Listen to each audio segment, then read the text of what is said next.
AP liquor scam కేసులో YCP MP Mithun రెడ్డికి court remand విధించింది. A4గా ఉన్న మిథున్ రెడ్డికి విజయవాడ ఏసీబీ కోర్టు న్యాయమూర్తి 14 రోజుల రిమాండ్ విధిస్తూ ఆదేశాలు జారీ చేశారు. దీంతో మిథున్ రెడ్డిని పోలీసులు రాజమండ్రి సెంట్రల్ జైలుకు తరలిస్తున్నారు.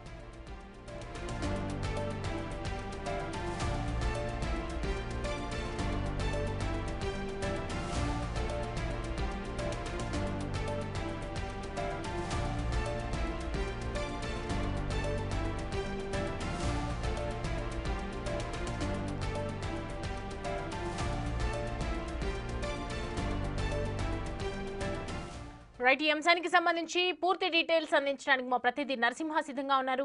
నరసింహ, ప్రస్తుతం ఏంటి సిచ్యువేషన్?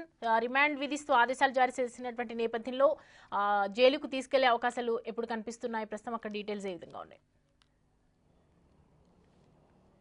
కొద్దిసేపటి క్రితమే ఎంపీ మిథున్ రెడ్డిని విజయవాడ ఏసీపీ కోర్టు నుంచి రాజమండ్రి సెంట్రల్ జైలుకు తరలించడం జరిగింది. రామప్పడు గన్నవరం మీదుగా ఆయన్ని రాజమండ్రి సెంట్రల్ జైలుకు తరలిస్తున్నారు. భారీ ఎస్కాట్ నడుమ, ఎందుకంటే వైసీపీ శ్రేణులు పెద్ద ఎత్తున ఏసీపీ కోర్టు వద్దకు రావడం జరిగింది. ఇక్కడి నుంచి దారి పొడవునా కూడా ఎవరైనా అడ్డుకిస్తారా అన్న నేపథ్యంలో కూడా భారీ ఎస్కాట్ నడుమ ఆయన్ని రాజమండ్రి సెంట్రల్ జైలుకు తరలించడం కూడా జరిగింది. కొద్దిసేపటి క్రితమే వాదనలు కూడా వాదనలు పూర్తయిన తర్వాత ఏదైతే తీర్పు కూడా ఇవ్వడం జరిగింది. ఏదైతే రిమాండ్కి సంబంధించి 14 రోజుల రిమాండ్ కూడా విధించడం. ఇంత ఆగస్టు 1వ తేదీ వరకు కూడా రిమాండ్ విధించినటువంటి పరిస్థితి కనిపిస్తుంది. ఎందుకంటే అంతకుముందు A1, A2, A3 ఎవరైతే ఉన్నారో వారికి సంబంధించి మిగిలినటువంటి కొంతమంది కూడా ఆగస్టు 1వ తేదీతో రిమాండ్ గడువు ముగుస్తుంది. కాబట్టి అందరినీ వర్చువల్ ద్వారా ఒకటేసారి విచారించిన తర్వాత మళ్ళీ కూడా రిమాండ్ విధించే అవకాశం ఉంది. కొంతమందికి బెయిల్ వచ్చే అవకాశం ఉన్న నేపథ్యంలో కూడా ఆగస్టు 1వ తేదీకి ప్రస్తుతం ఎంపీ మిథున్ రెడ్డికి రిమాండ్ విధించినటువంటి పరిస్థితి కనిపిస్తుంది. అంతకుముందు వాదనలు ప్రారంభమవగానే ఏదైతే రిమాండ్కి సంబంధించి